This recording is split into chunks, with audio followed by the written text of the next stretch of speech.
নারায়ণগঞ্জের সিদ্ধিরগঞ্জে চোরাই তেলের আস্তানায় অভিযান চালিয়ে অকটেন ডিজেল জব্দ সহ অর্থদণ্ড দিয়েছে ভ্রাম্যমাণ আদালত।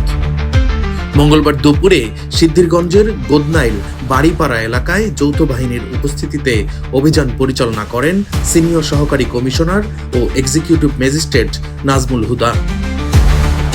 এ সময় মোহাম্মদ আব্দুর রহিম নামে এক ব্যবসায়ীর মালিকানাধীন পদ্মা পিএলসি তেলের দোকানে অভিযান চালিয়ে 100 লিটার অকটেন, প্রায় 1100 লিটার ডিজেল সহ বিক্রয় রসিদ বই জব্দ করেন তারা।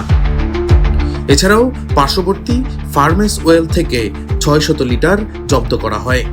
অভিযানে 2 জনকে 14,000 টাকা নগদ অর্থদণ্ড করা হয়েছে বলে জানিয়েছেন এক্সিকিউটিভ ম্যাজিস্ট্রেট নাজমুল হুদা।